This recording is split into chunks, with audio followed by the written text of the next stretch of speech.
Next step is website. Most campaigns have a website landing page or form or some sort of way for people to, fill information in. If your entire campaign is focused on, say, for example, social media ads and lead gen, you're still probably going to want to have a website because you got to have somewhere to point them to. This is your summary statement of what it is that you're sharing.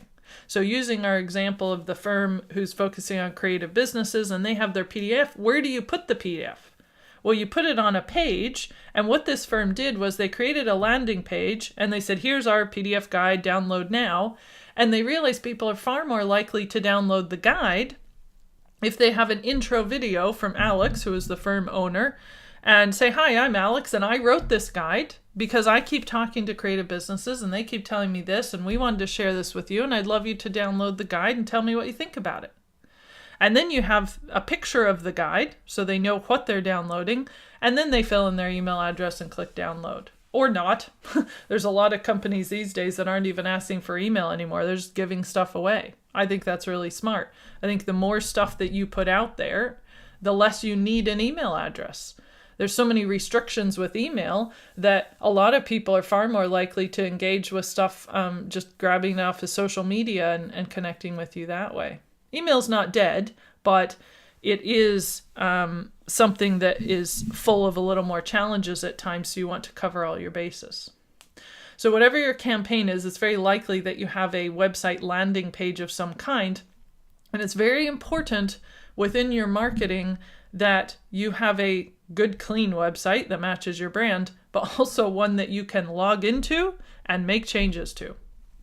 Every time I run one of our 12-week accelerator coaching courses, I'm amazed by, there's always one or two accountancy firms that go, oh, I need to be making changes to my website, but I can't log in. And the guy who designed it, I don't even know where he is. He never replies to us, or we don't have access anymore. Or it used to the access belonged to some team member who's no longer with us and we can't get a hold of them. You need to have access to your website. You need to be editing it and updating it and changing it on a monthly basis. You need to constantly be making changes to your website. There's a quote from Andy Lark, who used to be the head marketing director at Xero. He's moved on to another place now, but he said a website is like a banana. If you leave it too long, it starts to stink. And it's absolutely true that your website is not something that you just build and sit there. You continue to make changes to it. So every campaign that you have often has a website page, and that points people back to your site, and they come to that page, and then they fill in the form, perhaps. And where do they go after they fill in the form? A thank you page on your website. This is, thank you very much for filling in our form to ask for our guide on expenses for creative businesses. You might be interested in this post, and you send them somewhere else. That's what you can do with a website. Which leads us nicely to email, which I had talked about before. That's another part of your campaign, is to share all this great stuff that you're creating via email as well. It is not dead, but it is subject to a lot of regulations. There's a lot of people who are unsubscribing from emails or blocking them or just never seeing them, even though they want to. So I do encourage you to send some emails, but don't rely on it solely. Don't put all your eggs in the email basket. Put them in all the baskets, and then email will deliver part of that. You do need to consider follow-up, always. You don't just say, here's our guide. Thank you for downloading our guide. Have a nice life. Have nice business. Goodbye. You want to stay in touch with them. We often create campaigns. At PF, we use Infusionsoft. I know a lot of accountancy firms use Infusionsoft or MailChimp. It's not a CRM, but it's a way to, you can send automated responses based on what somebody does. That's free. That's part of the MailChimp standard, or it might be a very, very small fee to add the autoresponders, but it's a part of the system. But whatever you use, even if it's manual, even if you have a little note in your calendar to say, reply to this person, it's been 3 days, But if they download the guide and then 3 days later they get an email, and then 7 days later, and then a month later, keep stretching it out. You don't want to write them every day necessarily. There's a few companies that do that, but most places are going to kind of send you a trickle drip feed of follow-up at the beginning when it's fresh in their minds, and then a little less as time goes on. But you have to think about follow-up, because whatever they do, whatever the call to action is in this campaign, it's really critical that you don't let them go and just go, okay, cool, thanks for that. Yeah, we'll never see you again. You want to keep sending them things until they either say, yes, I want to talk to you. No, go away, I never want to hear from you again, and they unsubscribe. Or they don't say anything. They just wait until they give you either a yes or a no. All of those are perfectly acceptable. There's nothing wrong with somebody unsubscribing. If they don't want to hear from you, great, let them go. And if they did it by mistake, they'll end up resubscribing with something else. So in your campaign, always think about the follow-up. What will you send them? How will you connect with them next? Blogging is also a critical part of your campaign. Again, it doesn't have to be in every single one, but I would strongly encourage you to begin to build up a bank of blog articles based on the client questions and issues and problems that they have, because it will save you a ridiculous amount of time, you and your team. If you have a list of all the questions and problems that your clients are coming to you for, and instead of having to write the 47th email on this tax relief thing that you swear you've told them so many people about so many times, you say, oh, we wrote an article on that, go and read that, and then come back to us if you have more questions. And you can begin to build up, it's almost like a frequently asked questions bank of all of this information that you then can share with prospects and with clients. Now remember, when you're doing blogging, it's going to take you a little longer the first time. So it would be faster if you dashed off an email and it took you 5 minutes. If you do blogging, you're going to have to actually write the blog and then get it drafted up and put it in the back end of your website and pick an image, and it might take you a half an hour, or 2 hours. That is well worth it. It is well worth the time, because you have now saved yourself 5 minutes, 10 minutes, 5 minutes, 10 minutes for years to come. I have so many articles now that we've built up at PF, and our clients, the accounts we work with, are the same. They get to the point of, oh, hey, great question. There you go. Go read that. And it also helps qualify out the wrong kind of clients, because if somebody's not willing to take 2 minutes to read an article and they would rather talk to you, maybe that's not, I don't know about you guys, but maybe that's not the best kind of client that you want to have. The one who doesn't take any time to read stuff or research or consider, but just, phones you up constantly and texts you and rings you and says, I need help, I need help. That is fine if they're paying you for all that time and it's a profitable client. But if you can save yourself and them time by putting it into a blog post, then absolutely do. So what this company, our example company, who had the PDF guide about the expenses did, is first they wrote a bunch of blogs on these various expenses and the issues with expenses and the tax relief and all of that. And then they took the content of it and put it into a PDF guide. You can do both ways. I've seen people create a guide, maybe even 40 pages long. It's got tons of content in it. And then they chop it all up in little pieces and have lots of little blog posts that trickle out for the next, 10 weeks. Say there's 10 sections. This is called repurposing content, and it is a good thing to do. It is good to showcase your content in multiple different ways. So after blogging, the next one is events. And events are something that you want to consider as part of your campaign to help promote whatever the topic is that you chose, that you've got your niche audience and you've got the issues that they face. Now, an event may be as simple as 3 or 4 people gathered in a boardroom or in a co-working space or at a coffee shop, or it could be a significant, massive conference with hundreds or thousands of people. Any of those are an event that you can then use to connect to all these other elements of your campaign. Now, in my experience, most accountants who deliver any size of event need a campaign just for their event. We have firms that we've worked with where we have spent a good period of time, a good couple weeks, developing the campaign just for the event alone. And we have done all of these things we talked about. We looked at the audience for the campaign and the issues that they face and the primary cornerstone pieces of content and the blogs we'd write and the videos we create and the social media. And then we run the event and then we have the follow-up, and all of this is combined in an event, and it might take anywhere from 4 to 6 months to plan it. So creating this event can be a way to promote this campaign in a particular way. It is optional. You don't have to do an event, but it's good to ask yourself, is this a good opportunity for an event? And then finally, social media. You'll notice we skipped number 11 out of the 12 because that is what we are doing now, campaigns. And number 12 is social media because this is integral to getting all of this stuff out there. Getting people to see that your event is running or that your PDF guide is available. Or you could do ads and lead generation so that people can know that it's out there. This is part of your progression model and getting people to recognize and be aware of you as a firm and aware that they can engage with you in that way. So now that we've gone through those 12, I hope that that's helpful. I hope you're beginning to see the elements of a campaign, because as I said, what I'd like to do now is walk you through this kind of concept of, okay, well, how do I build my campaign based on all of these 12 things that we've looked at? So this campaign that you're seeing here, this is part of our content plan template. As I said, this is not rocket science. You could easily just open up a G sheet and type in element, description, call to action, responsibility, date. Ta-da! You have a campaign ready to fill in.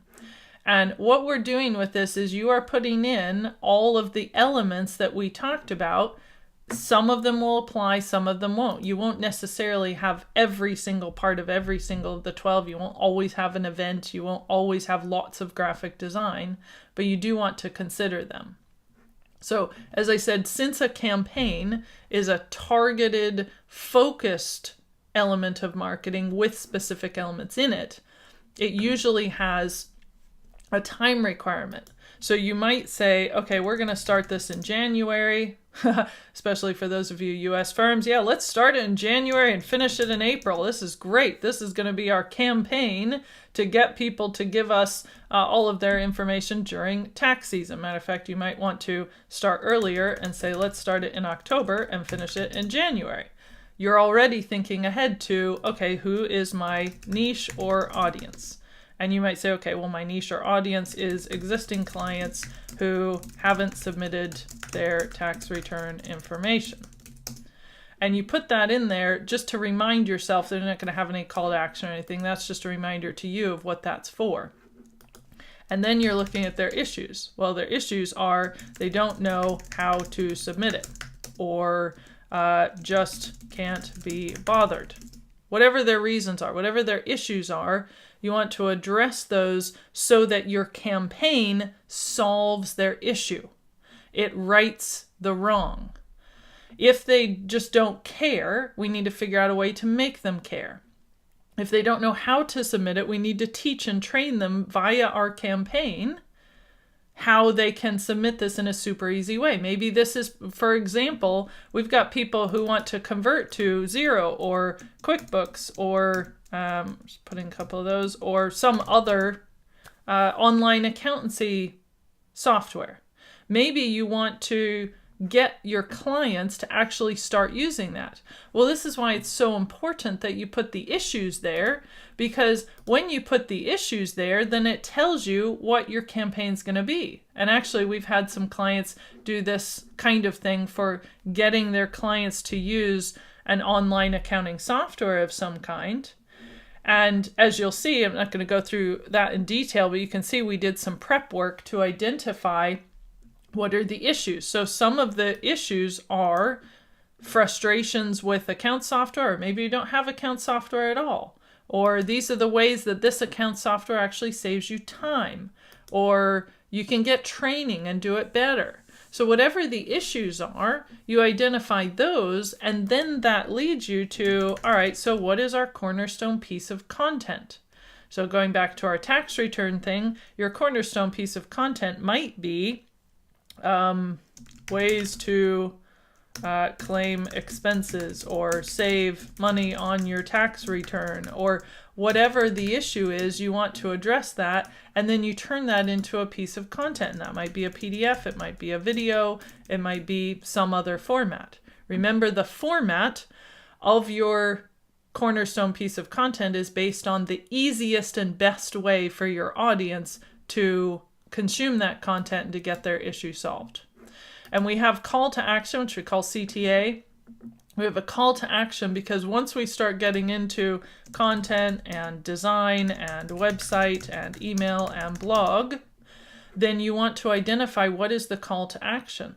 If you did this for an event, let's see if I've got one of these. All right, so one of our clients was running an event specifically for breweries, and the primary call to action was to register for the free event.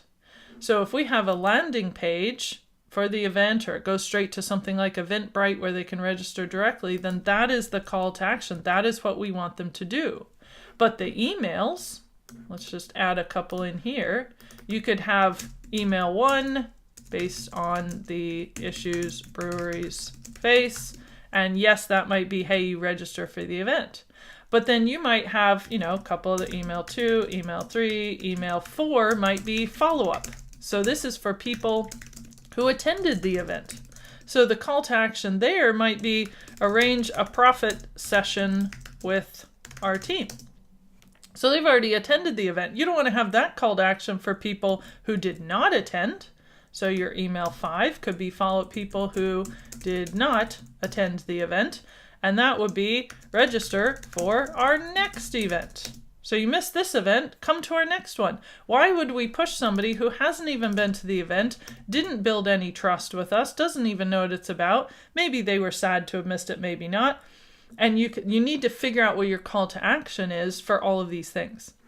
And when you do this, this will help you to figure out what to say in your email, which is a real problem that accountants have. They're like, okay, I need to send this email because we need to get a bunch of people to the event. Hi, please come to our event. We have this great event. The event is super great, and we want you to come to the event, and it's on this day. Please come to our event.